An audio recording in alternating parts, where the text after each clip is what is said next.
دا ورو سوال کړی دی چې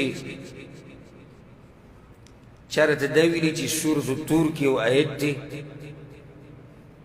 20مه سپاره کې سورة طور کې یو آیت دی چې دا آیت سړی ډېر وایي نو د دې د لاسه به د دې انسان په مخ کې رڼا په دنیا کې هم ښکاري او په آخرت کې هم نو دا خبره صحیح ده که نه الجواب دا خبره یاده کړئ د الله بندګي عامه کول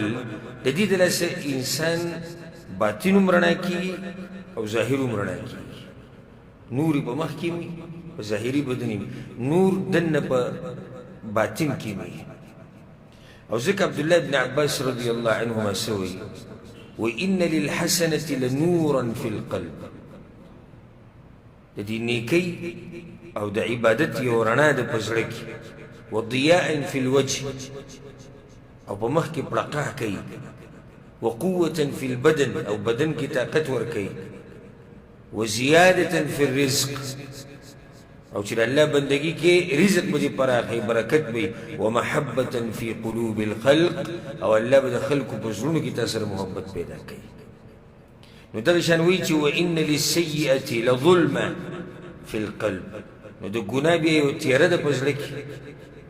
په مخ باندې توروالی دی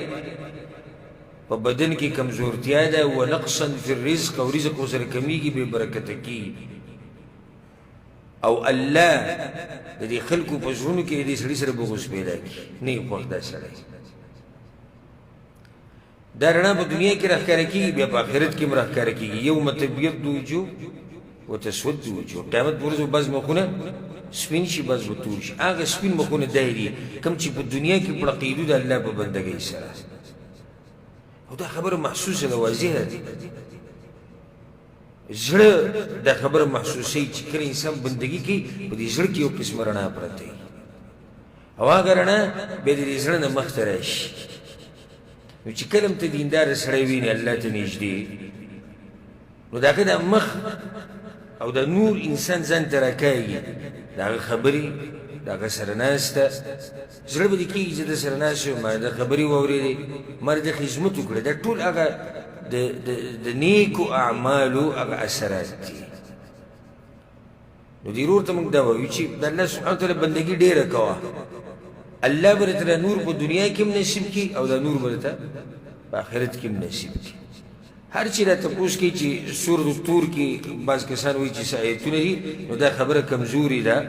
سورة طور آیتونه خاص کول یا د قرآن بل ځای آیتونه خاص کول د بل بدعت په زمره کې راځي ځکه چې دلیل پرې نشته والله اعلم